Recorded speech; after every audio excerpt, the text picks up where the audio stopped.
उधर देहरादून से एक बड़ी खबर है। थराली आपदा में मुआवजे का ऐलान हुआ है। सीएम धामी ने आर्थिक मदद का ऐलान कर दिया। पूरी तरह क्षतिग्रस्त मकान के लिए 5 लाख मृतकों के परिजनों को 5-5 लाख की मदद। आपदाग्रस्त लोगों को मुआवजा मिलेगा।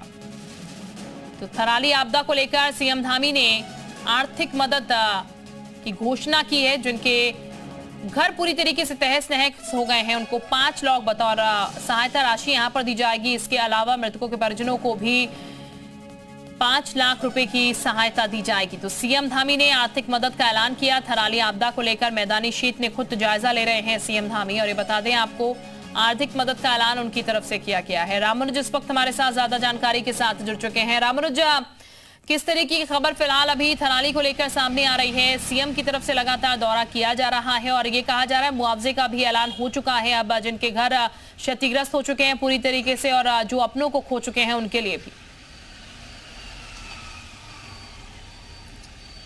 देखिए शिल्पा, मुख्यमंत्री पुष्कर सिंह धामी ने कहा भी था कि सबसे पहली प्राथमिकता सरकार की यही है कि जो आपदाग्रस्त क्षेत्र में फंसे हैं उनको किस तरह से सुरक्षित स्थान पर पहुंचाया जाए, उनके लिए खाने पीने का व्यवस्था किया जाए और साथ में उनके लिए मुआवजे की जो धनराशि है उसको कैसे उपलब्ध कराई जाए। तो उस कड़ी में मुख्यमंत्री पुष्कर सिंह धामी ने ऐलान किया है कि फौरी तौर पर जिनके मकान पूरी तरह से क्षतिग्रस्त हो गए हैं उनको 5 लाख रुपए की धनराशि सरकार की तरफ से 1-2 दिन में वितरित की जाएगी। चूँकि मौसम के साफ होने का भी इंतजार किया जा रहा है। मृतकों के परिजनों को भी 5-5 लाख रुपए की धनराशि दी जाएगी। सरकार का कहना है कि इसी के साथ में जो कृषि के क्षेत्र थे, खासतौर से जिनके खेत के इलाके थे या दुकानें थी या फिर कोई और कमर्शियल अब खासतौर से होटल या अन्य जो कमर्शियल शॉप थी उसको लेकर के भी अब आर्थिक मुआवजा दिया जाएगा। तो सरकार की कोशिश यही है कि किस तरह से फिर से थराली का जो जनजीवन है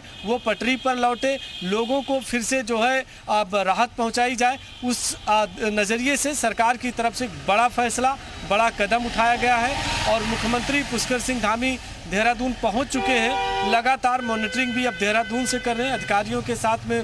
उन्होंने एक बार फिर से अब ये हाल लिया कि आखिर अब तक का किस तरह से रेस्क्यू ऑपरेशन चला है। दर्शकों के बता दें कि सुबह आज 300 के आसपास में फिर से जो लोग थे उनको रेस्क्यू किया गया। तो इस तरह से अगर देखें तो ये संख्या 1000 के आसपास पहुँची है। जो सरकारी आंकड़ा जारी किया गया है वो 931 का है। तो इस तरह से अब तक 931 लोगों को फिलहाल रेस्क्यू करके बाहर निकाल लिया गया है और ये संख्या शाम को और भी बढ़ सकती है जिस तरह से अभी लगातार रेस्क्यू ऑपरेशन चल रहा है। तो सरकार की प्राथमिकता अब है बिजली की और सड़क की कनेक्टिविटी को बढ़ाने की। मुख्यमंत्री पुष्कर सिंह धामी ने यह भी बताया कि आसपास के क्षेत्रों में मोबाइल सेवा जो है जो बंद चल रही थी वो बहाल हो गई है और ठीक, यानी कि निगाहें जो है मुख्यमंत्री की लगातार बनी हुई है। सब मदद जो है वो दी जा रही है फिलहाल प्रशासन की तरफ से। बहुत शुक्रिया आपका।